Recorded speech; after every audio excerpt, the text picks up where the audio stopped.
ವಿಜಯ್ ಆಂಟೋನಿಯ ಹೊಸ ಮೂವಿ ನೂರು ಸ್ವಾಮಿ. ಇದು OTTಯಲ್ಲಿ ZEE5 ಆ್ಯಪಲ್ಲಿ ರಿಲೀಸ್ ಆಗ್ತಾಯಿದೆ.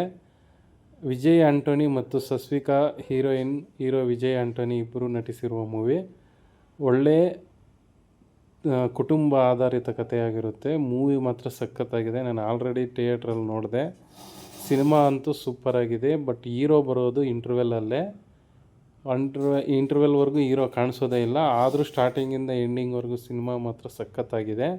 ಹೀರೋ ಆ್ಯಕ್ಟಿಂಗು, ಡೆಡಿಕೇಶನ್ನು ಮತ್ತು ಹೀರೋಯಿನ್ ಆ್ಯಕ್ಟಿಂಗು, ಹೀರೋಯಿನ್ಗೆ ಇಬ್ಬರು ಮಕ್ಕಳಿರ್ತಾರೆ, ಆ ಮಕ್ಕಳ ಆ್ಯಕ್ಟಿಂಗು, ಹೀರೋಯಿನ್ಗೆ ಸೆಕೆಂಡ್ ಹಸ್ಬೆಂಡಾಗಿ ಬರೋದೇ ವಿಜಯ್ ಆಂಟೋನಿ ಹೀರೋ. ಇದು ಸೂಪರಾಗಿದೆ. ಸ್ಟೋರಿ ಮಾತ್ರ ನೋಡ್ತಾ ಇದ್ದರೆ ಒಳ್ಳೆ ವಿಲೇಜ್ ಡ್ರಾಪಲ್ಲಿ ಒಳ್ಳೆ ಮೂವಿ ತೆಗೆದಿದ್ದಾರೆ. ಸಖತ್ತಾಗಿದೆ. ಅಂತೂ ಹೀರೋ ಮತ್ತು ಹೀರೋಯಿನ್ ಇಬ್ಬರು ಆ್ಯಕ್ಟಿಂಗು ಸೂಪರ್. ಅವ್ರಿಗಿಬ್ಬರು ಮಕ್ಕಳಿರ್ತಾರೆ, ಆ ಇಬ್ಬರು ಮಕ್ಕಳ ಆ್ಯಕ್ಟಿಂಗು ಸೂಪರಾಗಿದೆ.